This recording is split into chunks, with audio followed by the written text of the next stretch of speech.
How you doing there, you lot, and welcome back to another video with me, your authentic Cockney. Now, in the last gaming video, I had a couple of requests. The first one being, can we see a nice hour of gaming? And the second one being, can we have just purely GameCube?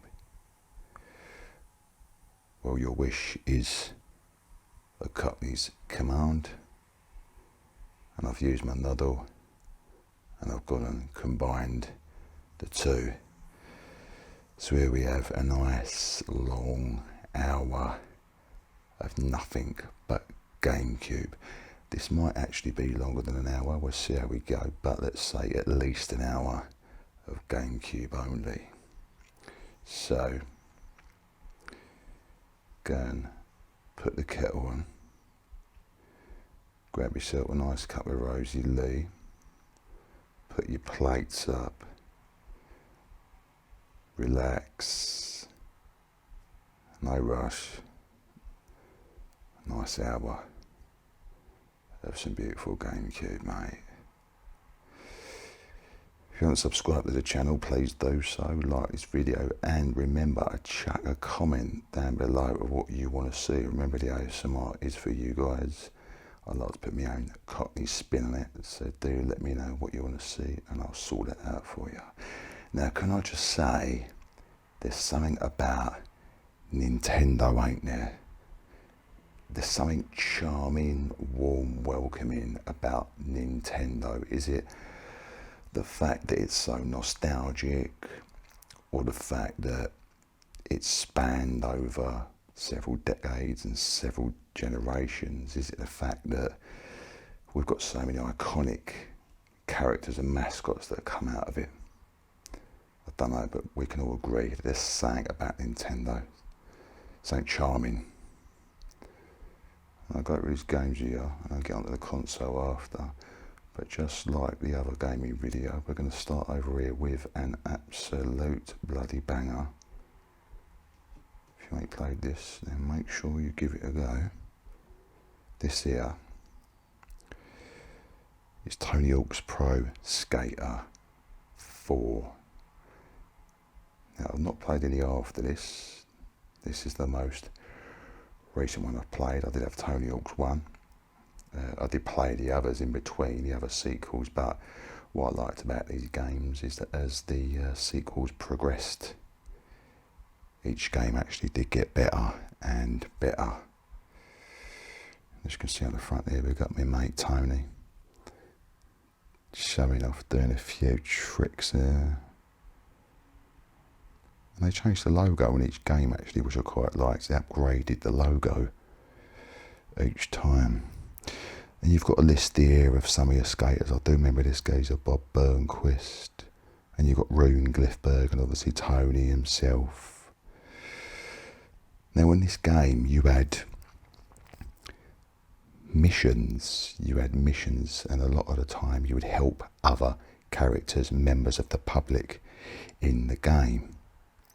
And they'd be relative to the environment. So, for example, if you was in a zoo, on the zoo level, you'd be able to help the zookeeper carry out a task, and it would involve obviously skateboarding, but a lot of the time it was a stunt you had to do or something you had to collect, stuff like that. And I really did like this game. When I got it, I was hooked on it, I was addicted to it, and I was playing it non-stop, and I do love the innovativeness of it all. So they were very creative with these games. Now, if we look on the back here, once again, see Tony himself, and you've got here a few little gaming images. So you've got a bloke, one of the skaters here riding, looks like some sort of cart or tram. 2-player split screen there, and then you got, looks like Tony doing a stunt. Standard, mate. But great little game. If you can get your hands on that, then do.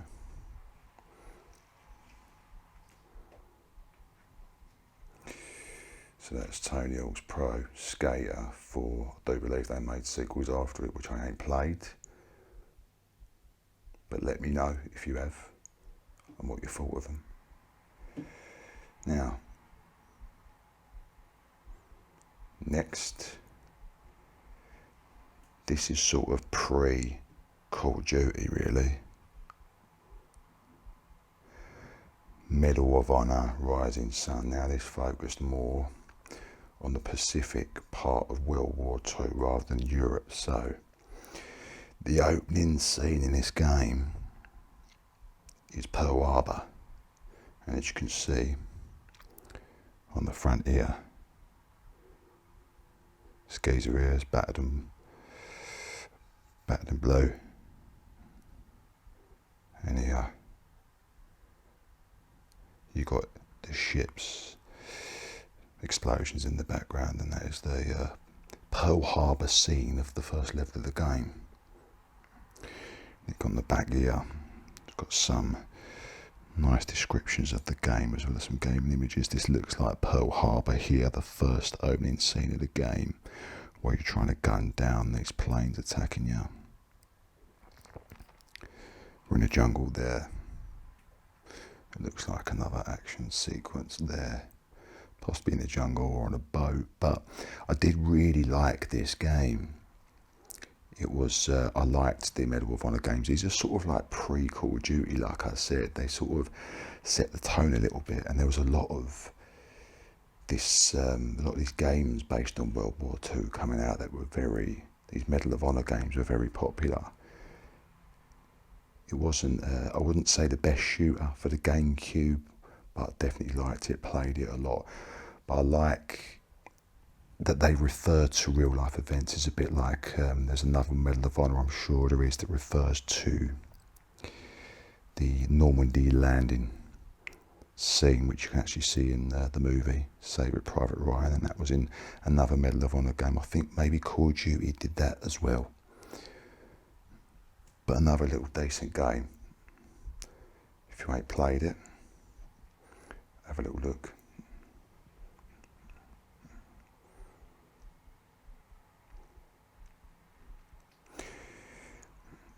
Now, next. This needs no introduction, mate. An absolute classic.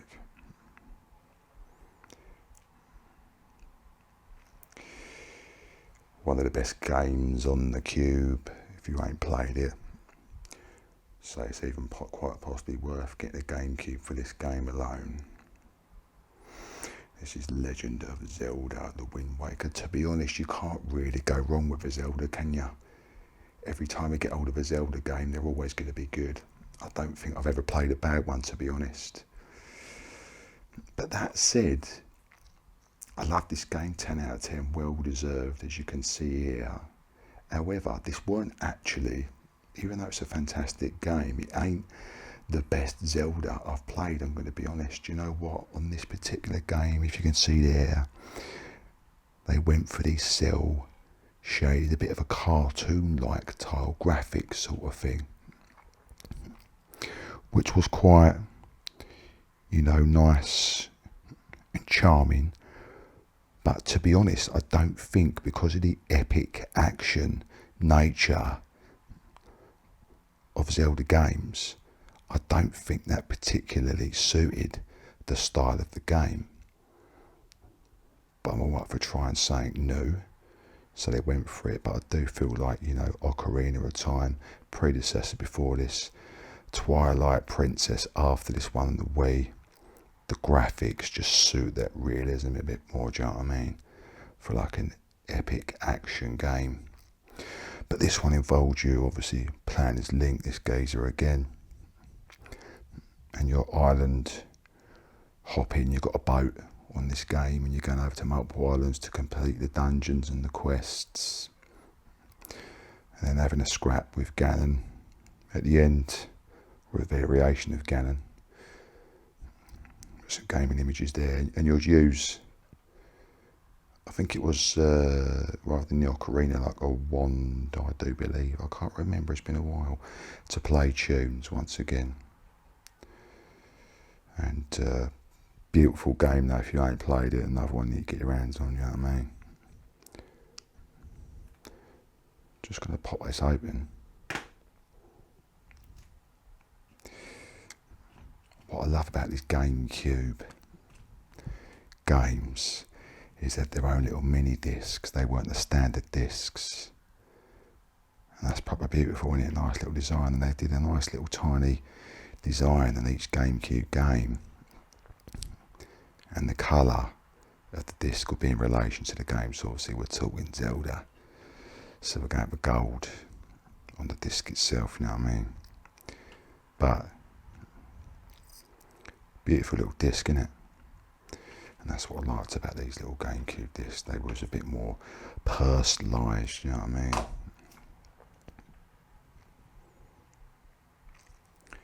So that is Zelda Wind Waker. Next up, I had a chat about this before. Loved this game. Now, this is a bit of an obscure one. If you ain't played this, definitely give it a try. What I liked about this, firstly, it was a bit of a standalone game. So it sort of came out of nowhere, so I remember, and didn't have any sequels, I don't think. If it did, and you know about them, let me know, because I'd be interested in having a go. But as far as I know, it didn't have any sequels. And I quite liked the fact that it was a standalone game. And I remember seeing it advertised and thought, like, I'll have some of that, I'll give that a little try, see what it's like.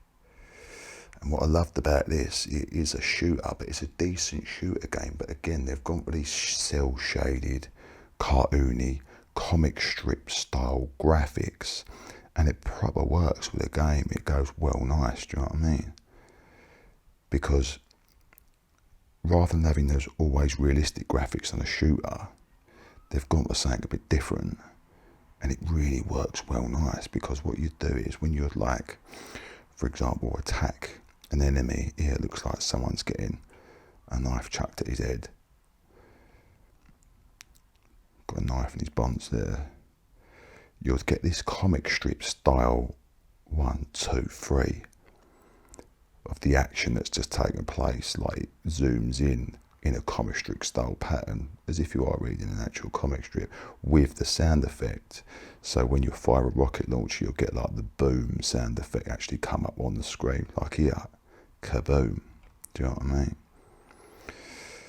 So it's really innovative with the visuals, but also at the same time, the gameplay was decent and the story was decent. You was like this agent called Number 13. I think he was on some sort of revenge mission. But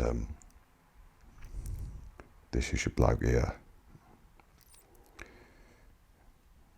And you could also grab your enemies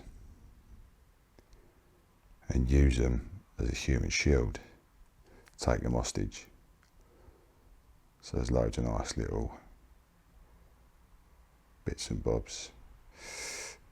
It's all about the president being assassinated and you having to sort it out. But that's the Number 13. Nice obscure little game. If you do have any obscure games that you really like, especially in this collection, do give us a shout and let us know. Obviously we all love a bit of Zelda, we love a bit of Mario, etc. But if you had your own little go-to game that you really liked, let us know. Next up, can never go wrong, mate, with these. Resident Evil 0. Now this came, the story was set before the original Resident Evil. The events that took place in the mansion in Resident Evil 1. And you play these two characters. And the interesting thing is that you could switch between both these characters at any point in the game to progress, and a lot of the time you'll have to switch between them because you couldn't progress with one of them without switching over to the other to maybe move something or press a button or open a door, stuff like that, to be able to progress through the game. Do you know what I mean? It had the classic Resident Evil style, jump scares, and every time you collected what might be a valuable item, you'd activate a new boss or something like that. Epic bosses. But like I said, you just can't go wrong with Resident Evil, mate. They always bang out really good games. Quite lengthy games, good puzzles, good battles. And if you ain't expected to go to this one, do try it. It's been a while since I played it, but I do really like it as a game. I'll have a look at the disc of this one. Yeah, thought so. 2 in there. Nice white disc. There's one of your characters there. Do apologise, can't remember the names. And this is the other one here. And like I said, you'll switch between them to continue.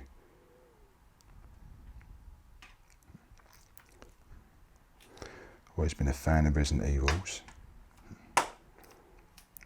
and they're one of the only game franchises I make sure I always get the new one when it comes out, because I know it's going to be a proper banger.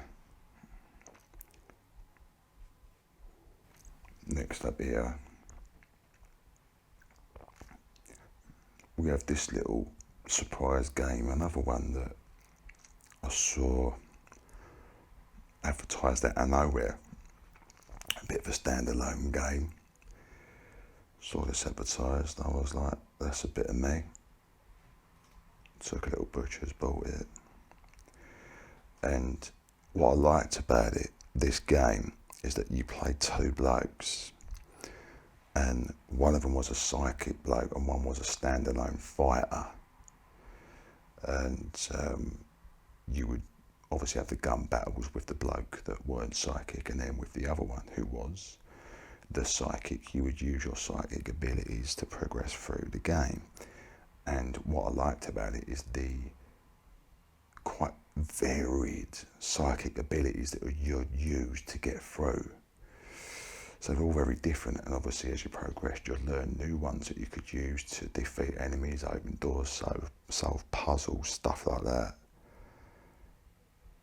And you'll use these to progress through the game. But they were nice to use. I think I remember being some sort of psychic ability. You could pick your enemies up and chuck them around the room. So when you was having the scrap and there's too many of them, you could just pick them up and sort them out. You had these nice little ragdoll physics on it, so it's proper funny seeing them thrown around the room and all that. So you do that to progress through the game, and there's a bit of a twist in it, which I won't tell you what it is. But good story, good graphics, and really good gameplay. Very interesting and intriguing, something a little bit different. As we see here, stealth, team backup, telekinesis, side blast and projection. So you could use all these abilities. And they even said it there, that a psychic gem. Use all these abilities to sort your enemies out and carry on through the game. Like I said, I did like that as a standalone game. Very interesting, very intriguing. Should give that a try if you can. Obviously on the front there, in nice big writing, second sight, good little design that. You get a very good idea what the game is about just from that image in it. Gun. We're going to be having some gun battles in this game, but also holding the head some sort of psychic trauma going on here, and exactly that's what it's all about. So, nice little surprise, interesting little game.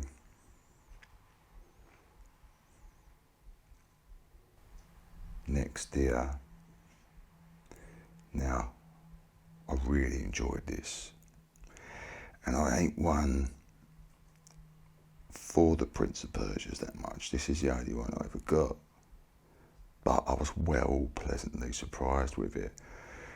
Very quite gory, bloody sort of game, and I remember the combat in it. You could really mess up your enemies in that. You could really proper get stuck in, and yeah, it was quite explicit with the violence and that, and the gameplay was really decent, and I loved all the moves that you could do with your character. And as you can see, that's him there, that's your geezer, and these are the blades that you'd be using to sort your enemies out. Prince of Persia, warrior within, obviously 16 plus. Now, like I said, the moves, you could do stuff like running up the wall, along the wall. Proper decent varied combat system there. So when you was having scraps and that with your enemies, very fun, exciting combat system. And on there you could do stuff like swing around poles and things like that, jump off of posts. So there was a lot of acrobatics, as it is a Prince of Persia game. We know that Prince of Persia acts along the acrobatics in games and gets creative with it all, and you'll incorporate those acrobatics into the battle system with all the enemies and that. And also the story was great because there was some sort of, if I remember, it's been a while, some time travel element to the game. And I love a bit of time travel. Don't know about anybody else, but I love a bit of time travel, me. And as the game progressed, all the twists and turns became very apparent of what was going on. It was actually quite intriguing and exciting. Really liked this game. You'll keep you proper hooked if you ever got it. Oh mate, it's a tasty little design, that ain't ever a disc. That's well nice, mate. I love the way they do that on these discs. They're proper like attractive, so you've got that sort of red blended into the silver. Shininess of it makes it really attractive, lovely. And like I said, I do like these unique GameCube discs. And there's the instruction booklet there, just pretty much the same as the front cover. Spot on, mate.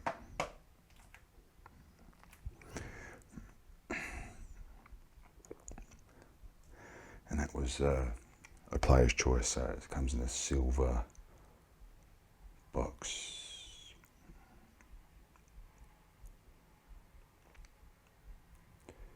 Next here,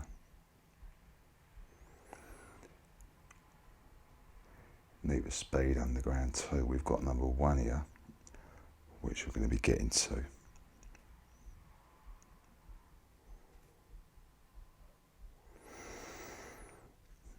Now this would involve you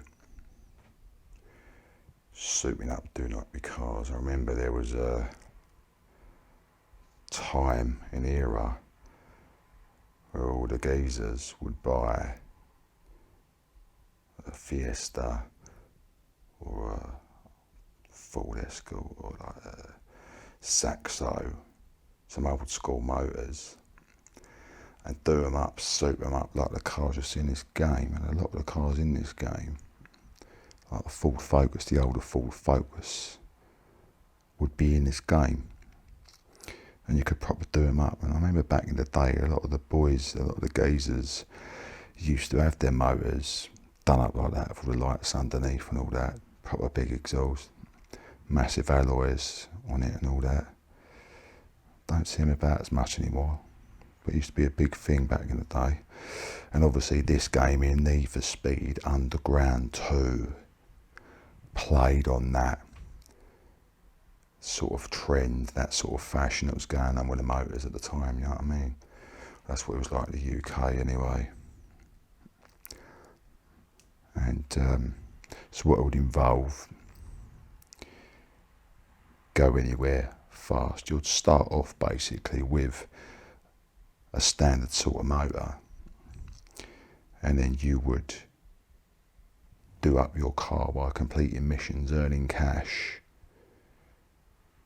and other rewards, and doing up your car. And obviously the more you done up the car, the more faster it will get, so you can go on to bigger, better missions which paid more money, and therefore you could exchange that money to do your car up even more, and so on. It was just basically an upgrade system type game, but very interesting. Nice little driving missions you could do, and it was sort of open world as a car game really, and then you went and would go into certain places, have chats with people, and then do the mission. And you would have, like, obviously standard races. You'd have a drag race which was just purely straight. I'm busting out the nitro to go well faster than that. But yeah, nice little game. I played this loads when I got here, I remember, because I was a fan of number one.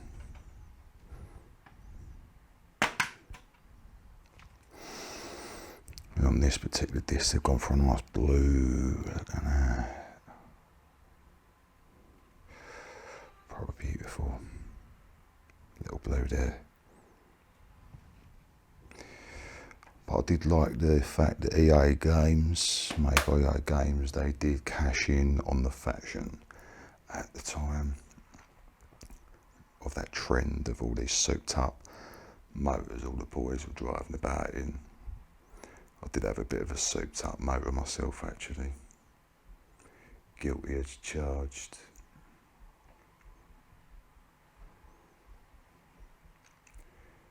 Now, this next game is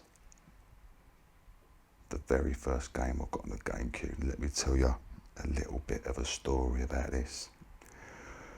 When the GameCube first came out, you know, a lot of the shops around, I think specifically maybe in a shop called Game, they used to have the demo consoles that you could play. And I remember walking in the shop and seeing this on the screen, and I had a go of it, and it blew me away. This was the first game I ever played. It was the first game I ever bought. And I was like, mate, I want a GameCube simply for that. And it started off, the very first mission started off as on the Death Star, and it was the scene from A New Hope, the very first Star Wars film that came out, and you was on the Death Star battle with Darth Vader, and you're destroying the Death Star. I mean, what a mission to be starting out on. If they ain't going to get you involved and hooked on the game, then what is, do you know what I mean? So I played that and did the trench run to destroy the Death Star, and it blew me away. I was like, mate, I'm going to be most definitely purchasing this game. Star Wars Rogue Leader, Rogue Squadron 2, to note. Rogue Squadron was the predecessor on the N64, which I really liked as well. And if you've played the first N64 one, you'll see that this is a major step up with gameplay and definitely graphics. And that's what blew me away. And not being funny, the graphics would still hold up today on many consoles because it looked gorgeous on screen. And it made you really feel like you was in that Death Star battle. And obviously you could play as the X-Wings, the A-Wings, and the Y-Wings, and there was cheats on there and achievements. You could fly as the Millennium Falcon, the TIE fighters. I think maybe you could even get Vader's TIE fighter as well. And as you can see, there's some gaming images here.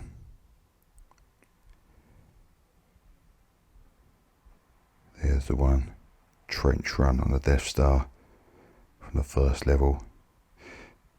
Millennium Falcon, the Battle of Hoth. So you had all the scenes from the movies, you know, from all of the first 3 trilogy movies, all the epic space battles that you watched on screen were in the game. So it was really fantastic to get involved in them, do you know what I mean? Because everything you watched on screen, this was really, to me, the very first immersive space battle game for Star Wars. We actually genuinely felt like you was in them battles that you watched in the movies. And you played as Luke Skywalker, but I do believe that you can maybe play as other characters as well.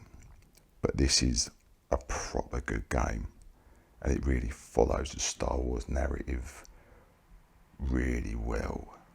So if you're a Star Wars fan, and I do quite a lot of the Star Wars films and that, I ain't mad on them, but I've seen all of them, I do believe, and I do think they're decent movies. Like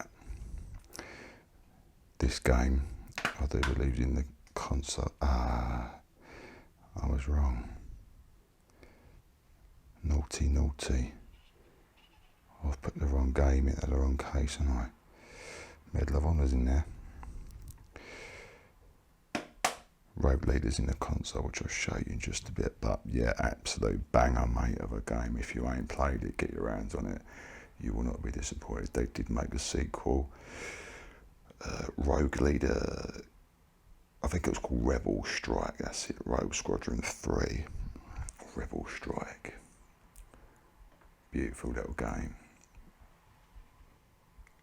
Now, I'm a big fan of Mr. McClane, causing havoc in every single one of the Die Hard films, so why not make a Die Hard game? There's plenty of Die Hard games. I remember playing Die Hard Trilogy on the PlayStation.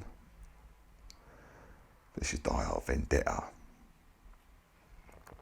and it's a first-person shooter. Good little shooter. Another maybe a little obscure one, not necessarily really well known, but a nice obscure little game you might have played. Good, decent little shooter. Good graphics, and what I liked about it, it's proper Die Hard. So you're John McClane, obviously, but you're a bit of an older version. He's a little bit grey or greyer in this game, and throughout the game you'll have John McClane obviously doing his thing, busting some caps in the enemy's asses and that, do you know what I mean?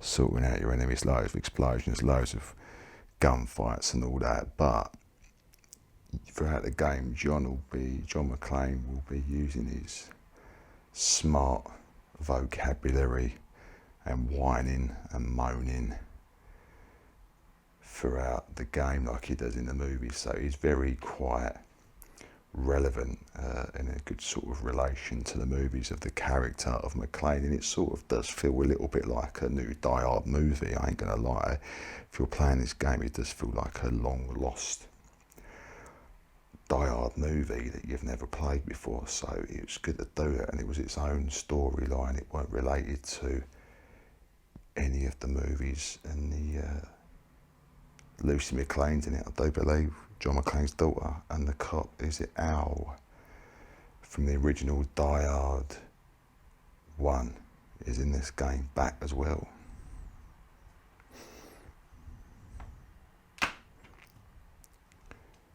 Oh, that's a gorgeous little disc, isn't it? See the design of that? That looks proper Die Hard, doesn't it? Black, pure black, with just Die Hard in red right in the middle. I mean, that looks like a movie poster, doesn't it? Or when you're watching a movie, when that just comes on the screen, stamps on the screen like that. Die Hard, mate. Love that. Love that little disc. Proper attractive. Very good representation of what the game's like. So have little butchers at that if you ain't got your hands on that yet.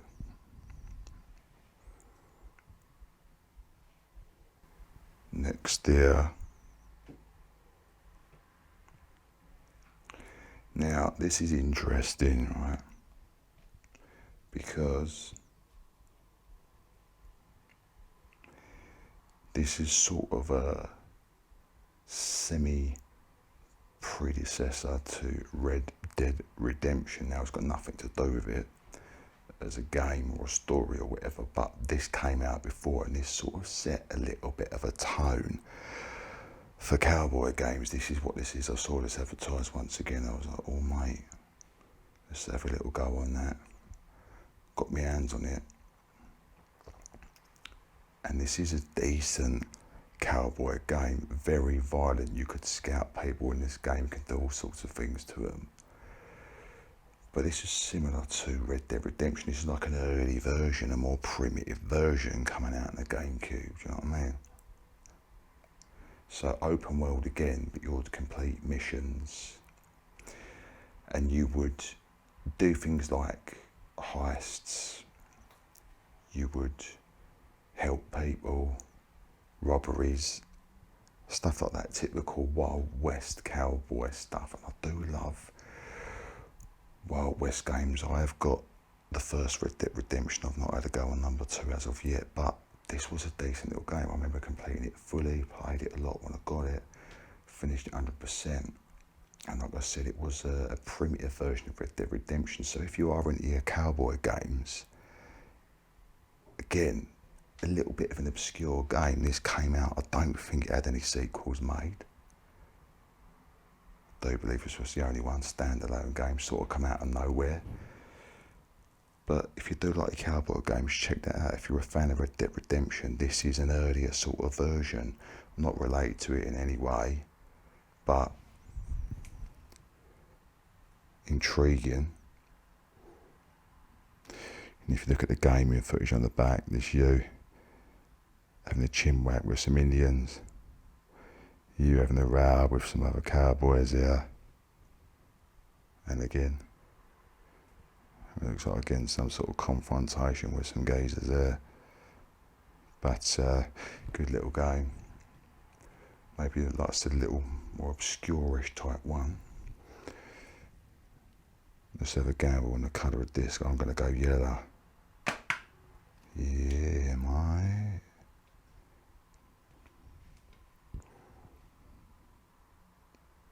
Beautiful little disc. Straight up yellow. Black gun in the middle.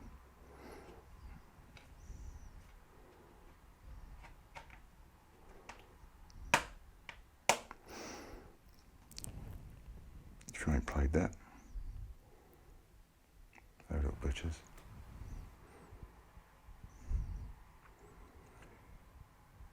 Now, I am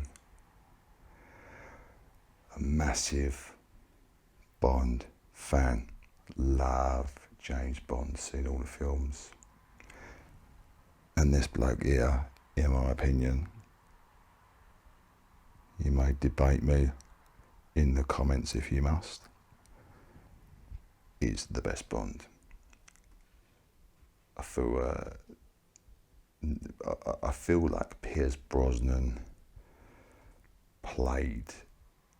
he felt most like what Bond would be, and I really enjoyed his performance. I really enjoyed him as Bond, and I do feel like that was the prime era of Bond games.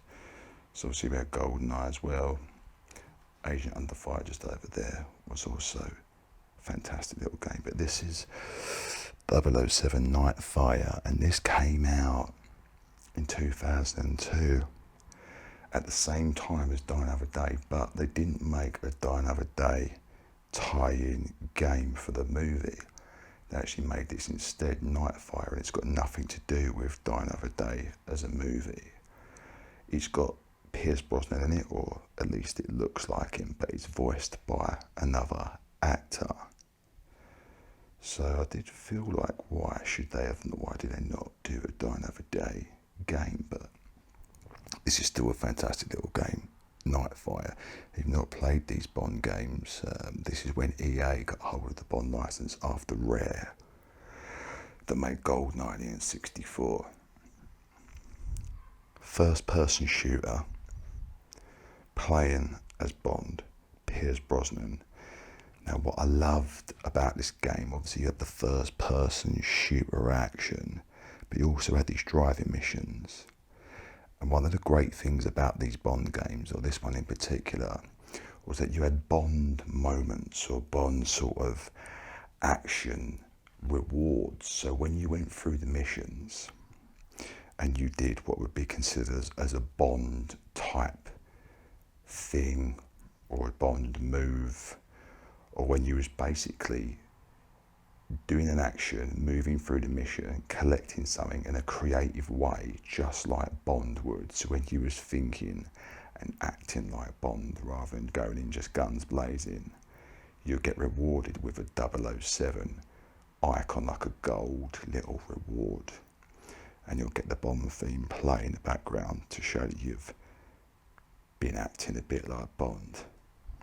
I thought that was well creative, and it encouraged you to then go through the missions using your noddle, being more creative rather than just going in through the front door. So say for example, one of the missions, you're going into a castle to sabotage a dinner party, and rather than just bowling in through the front door, you can jump in the back of a truck and hide.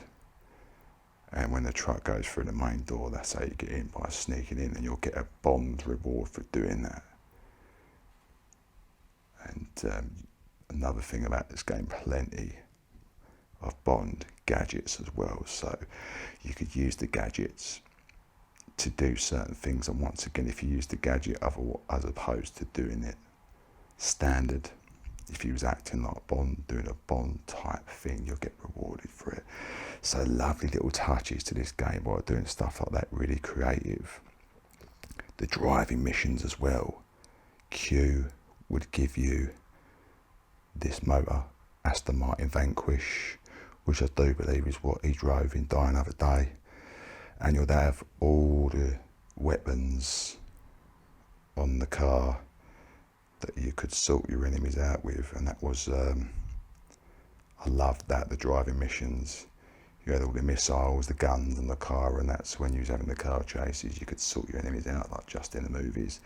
So they did try and make it very much like the movies, do you know what I mean? When you're watching a Bond movie, good little story, good gameplay, good action on these games.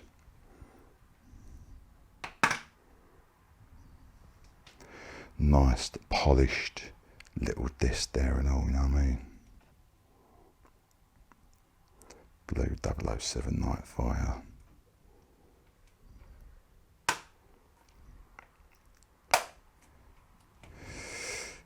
Nice little game. Definitely have a look at that, you can.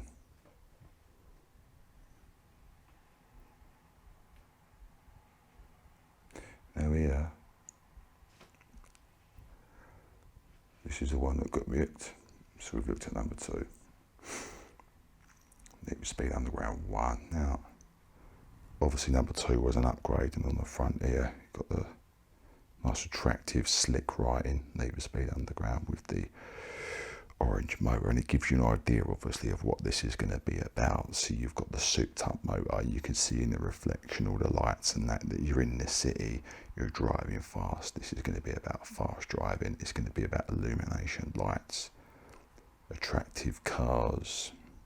So it gives you a nice idea what it's all about, and this is what got me into it. So I bought this one first, obviously, and there was that era, like I said, of doing up your motor, and everyone was into all that. As you can see there, you've got some cars there. It's a Nissan 350Z, I think it's a VW Golf, just there and there.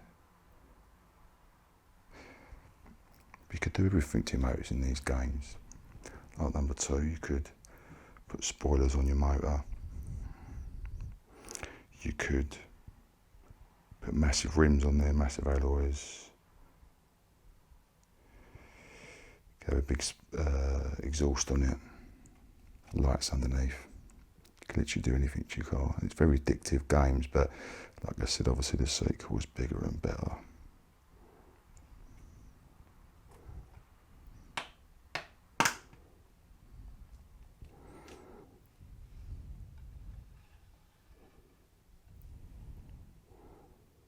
There you go.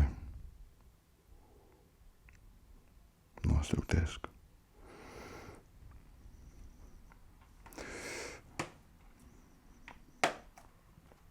There's Need for Speed Underground. Numero uno.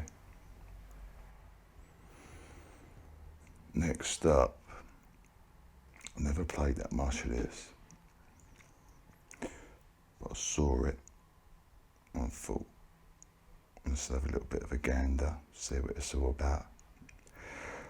This is Minority Report with a little bit of added subtitle. Everybody runs the movie, obviously even on Minority Report with Tom Cruise. Now the funny thing is that the bloke that you play ain't even Tom Cruise. It don't look nothing like him. He's got a bit of grey hair.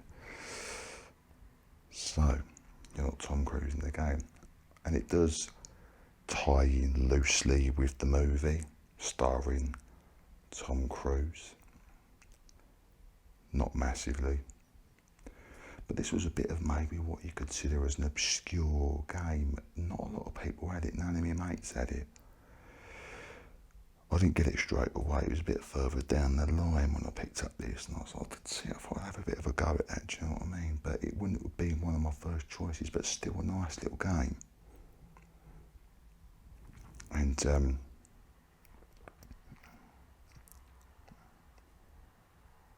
if you look at the back there at the gaming images, you could use the guns, the little wind-up guns that they had in the movie.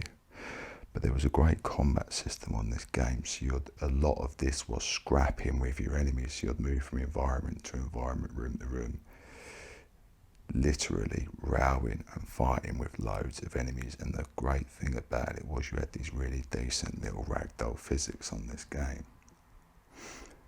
And that when you knocked out or killed your enemies, they could potentially go flying. Which was quite amusing, them ragdoll physics. But like I said, quite an obscure game. If you ain't looked at it, if you ain't tried it, maybe have a little bit of a go. If you do like beat 'em ups, it's more of a 3D-ish beat 'em ups with the guns and stuff and bits and bobs involved. But it ties in quite closely with the movie, but not loads.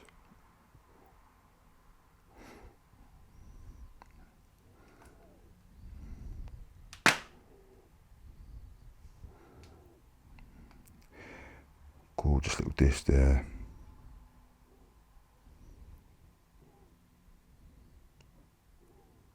Beautiful.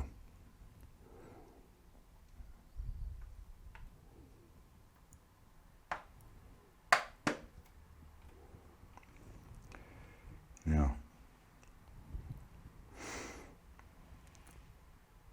this is the one that started off EA's first-person Bond shooters.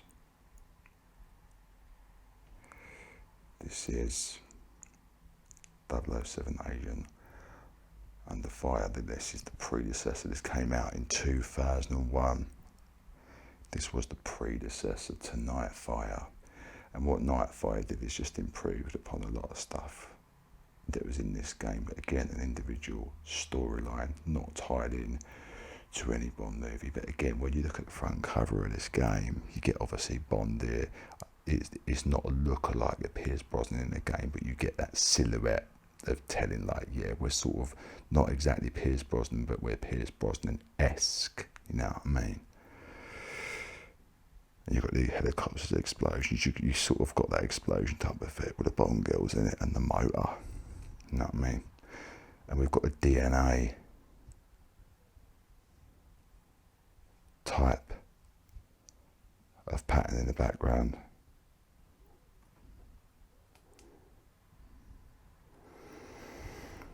And if we look here at the back with the gaming images,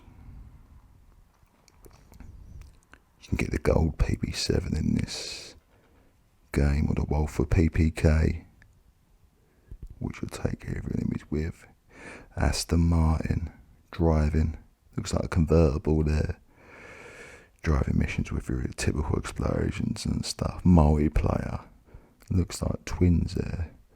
Do believe they might be the enemies, or cut they're the enemies in the game. Decent little multiplayer as well, but like I said, this all kicked off that sort of the new generation of Bond shooters for the consoles after the PS1 and N64.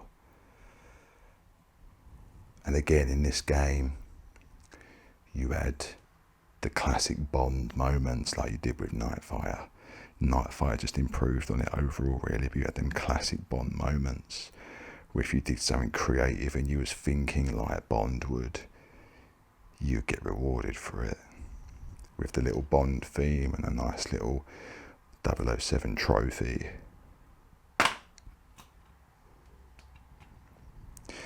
And there you go. I actually thought the colour of that might be different. I can't remember, but nice slick 007 Agent Under Fire. White there.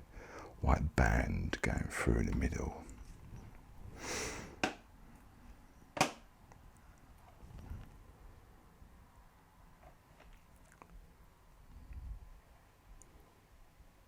Next up, if you ain't played these are good little numbers, these games. The Tom Clancy games. Remember in Rainbow Six. I'll go with this. This is Tom Clancy's Ghost Recon. And rather than say something like maybe Bond, but rather than sort of Call of Duty or some straight up shooter, these Tom Clancy games relied more on tactical stealth, so you'd actually have to organise your team before the mission, place them, tell them directions as where to go, like a proper SWAT team. Proper strategic shoot 'em up game. Obviously, if you got seen by the enemy, you'd have a proper full-on riot with the guns and that. You had no choice. But the main point, the main element of these games was to be proper stealthy. So taking your time, being tactical, working out where the best place to go, the best route you should take without getting seen, and taking out your enemies one by one. So decent little strategic shooter. And a lot like the other Tom Clancy games. I remember playing Rainbow Six. That's the first one I ever got. I remember playing that. Very similar. And as I've just mentioned, swift, silent, invisible. And that technically is what you have got to be when playing these games. Good little game, decent graphics, decent gameplay, and something a bit different in terms of a shooter. So if you want to take a bit more tactical, maybe a bit more realistic, you know what I mean? Do have a go, do check this out. Just got a bit of gaming footage there, just taking on some guys here in various environments. And like I said, it says take a deadly realistic lesson in how to fight on tomorrow's battlefields. Deadly and realistic.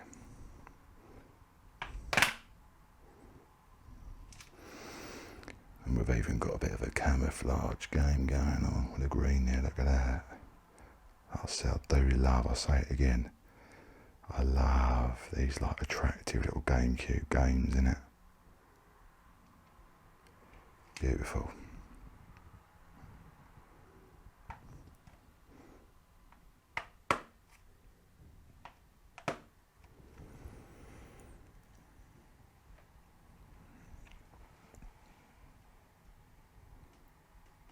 Now, maybe yet another little obscure one.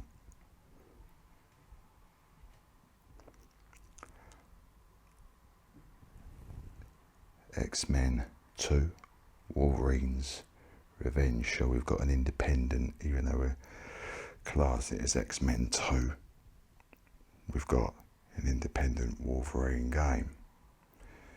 starring none other than Hugh Jackman, even though it doesn't technically look loads like Hugh Jackman in this game. But interestingly, I'll tell you a little fact. Rather than Hugh Jackman voicing Wolverine, he's actually voiced by none other than Luke Skywalker. That's it. Mark Hamill is the voice of Wolverine in this game. Ain't that weird? Hugh Jackman's likeness, Mark Hamill's voice. Maybe Hugh just didn't fancy it at the time, don't know. But I do love Mark Hamill anyway, so that's all good, you know what I mean? And in this game, this was a 3D open world game. You even before I said that, if you ain't seen this before, you get an idea how a Wolverine game's going to work. Then you're just going about slashing geezers with your claws out, sorting out trouble, do you know what I mean? First picture here, you've got some massive Wolverine claws here. Like having to scrap with the enemies. And here, just down there, looks like Sabretooth, Wolverine's arch nemesis. Sabretooth there. And 2002 is when X-Men 2 made the first came out. Ain't that interesting? But yeah, a 3D open world game where you'd have to slash and fight a lot of enemies. A lot of stealth was involved in this game, surprisingly. You might think that Wolverine, being a bit of an angry character, a bit of a vengeful character, would just be going around sorting people out, but there was a lot of stealth involved in this game, as well as straight up fighting, and you'd have to obviously move through the environments by activating buttons and doors and sorting out various puzzles, bits and bobs, the best way to approach going through the game. But decent little game, didn't play it that much, maybe a bit of an obscure one, like I said. I didn't know anyone else that owned this game. I got it a bit later on, thought I'd have little butchers, see what it's like. Nothing in it though, bit of a different type of case. But there is the game there. Nice grey.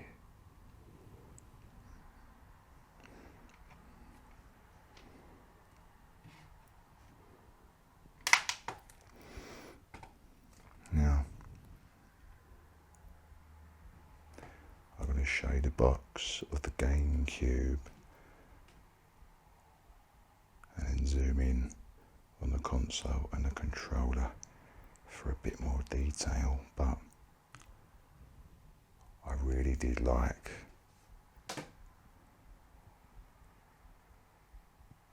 how slick these boxes were. Nice design, nice white with the quite unique logo and the writing there. Quite a nice looking console, but I think the box was very creative, just straight up showing it on there. Pretty simple but effective, would you say? Not even having the console directly on the middle, just partially coming up towards the top here,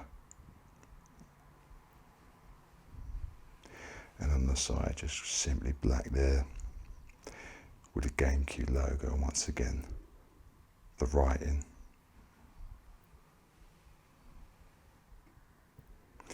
And then on the back, a nice example of the games that are available. So we've got Smash Brothers here, we've got Star Fox here, Luigi's Mansion, Pikmin, and as I mentioned, Rogue Leader just here. And it was compatible with also the Game Boy Advance. But a nice little example of all the games that we did get available on the Cube. I had quite a few of them. Also Wave Race there. I believe it's an NBA game, and I think that is Eternal Darkness up here on the top left. And just turning once again to the final side, and we're just seeing here just a few more details, the small print of the console. Nothing special, but Obviously controllers came in different colours and that.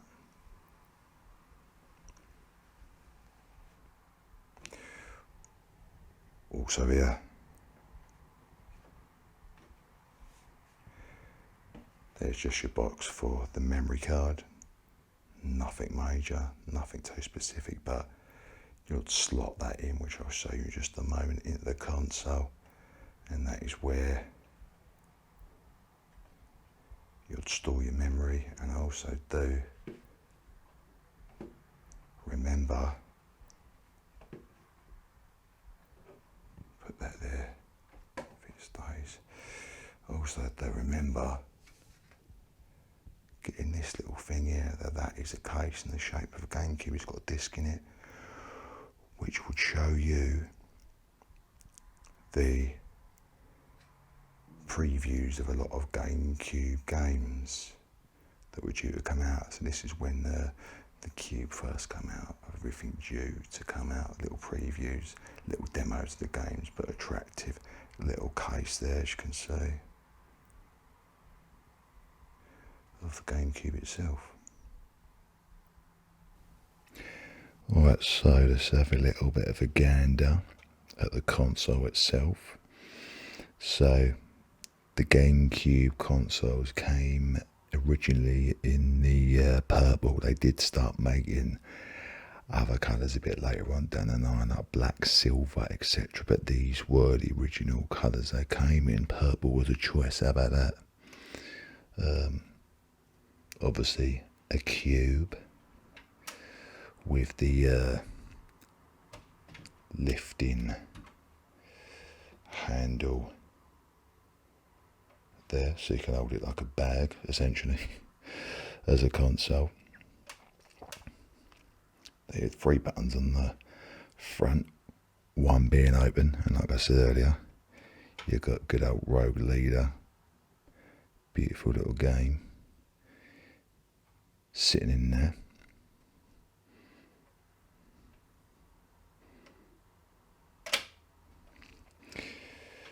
And then you've got your reset button.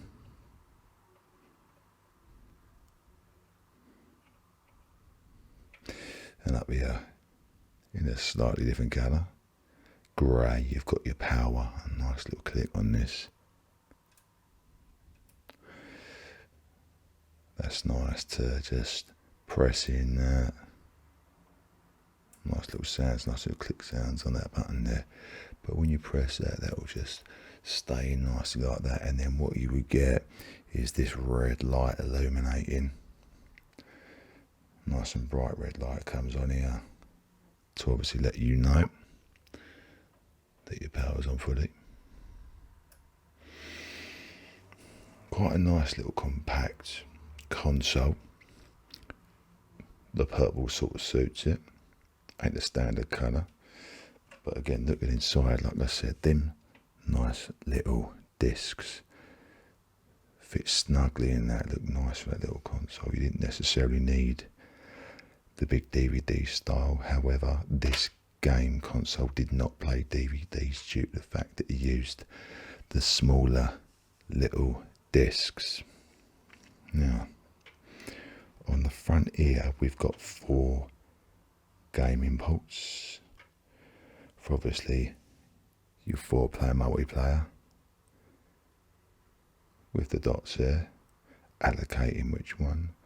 Primarily you'll put yourself in number 1 there, and this is, like I said earlier, the little slots for your memory cards just here. Now, one thing I will note about these consoles, I've noticed this with other grey consoles as well, grey coloured consoles, or the parts of them. I don't know if you can see it properly, but you get this sort of yellow staining over time. The grey starts to get this sort of, reacts to the, I don't know, the atmosphere, the oxygen, I'm saying, it starts to turn grey. Even if you're keeping it clean, it gets this, sorry, not starts to turn grey, starts to turn yellow. The grey starts to turn yellow. So even if you're keeping it clean, it starts to get this sort of yellow tint to it, you know what I mean? I used to get that on all consoles really, so I do look after my consoles, but I seem to get this sort of colouring going on. So I don't know what that's about. If you do know, let me know. Turning it to the side here. He looks after his consoles, he says, and I've got a bit of a scuff mark there, look.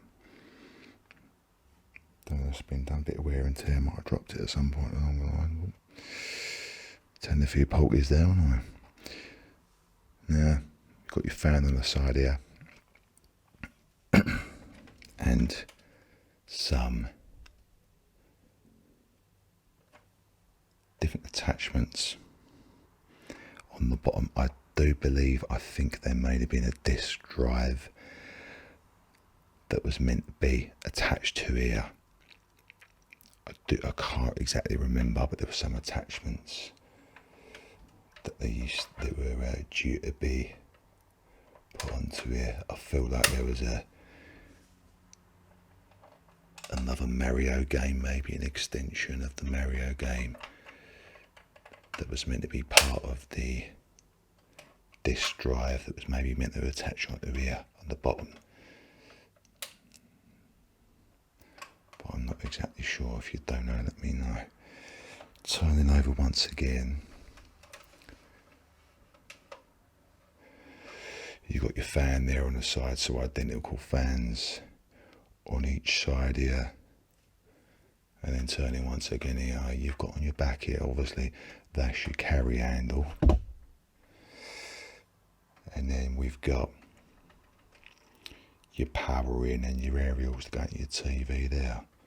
Quite a simple little concept, quite a neat little console, isn't it, when you think about it? Nice and neat, but powerful, you know what I mean? Fair bit smaller than the Xbox, very quite smaller actually than the Xbox. It's competition and the PS2. It's a nice little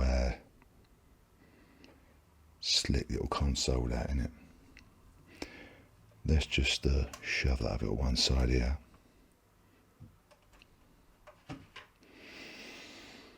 And now we're going to bring in the controller. Again, you're getting that standard purple along with the console. And this was a comfy little console to use, fitted comfortably in your hands, as you can see there. And you've got pretty much 3 different types of control. The C control is maybe a bit of a sub-controller used for cameras and stuff on games. Or if you're doing a shooter to sidestep, this was your primary joystick. Get some nice sounds up with that. Your little analog stick, but it was nice and smooth with the movement, do you know what I mean? To use. And down here we've got the D-pad.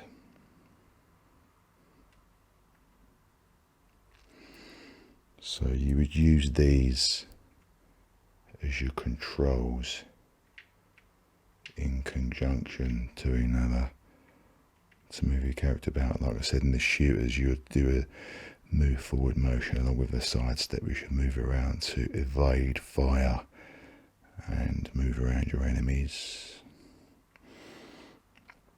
And if you look on top here, we've got your bumper buttons, your L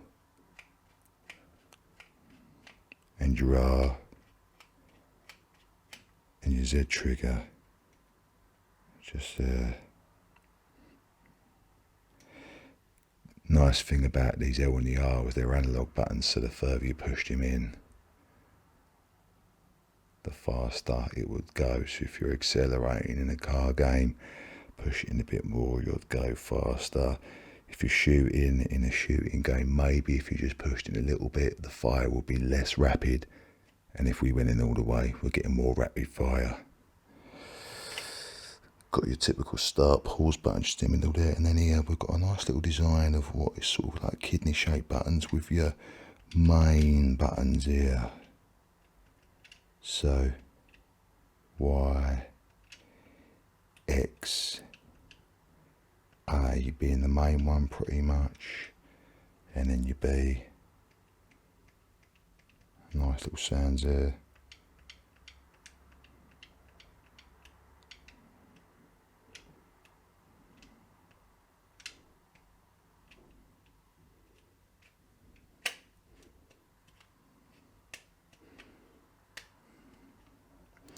And this is a wired controller. You could get one called the Wavebird, which would plug into the GameCube console, and it'd be wireless. It's the first sort of wireless controllers they started bringing out back in the day.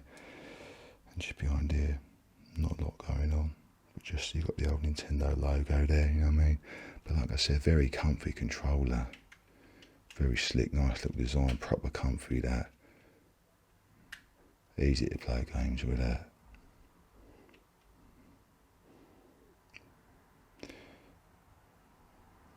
And there, just as your wire connector, and this popping into the console to make a connection.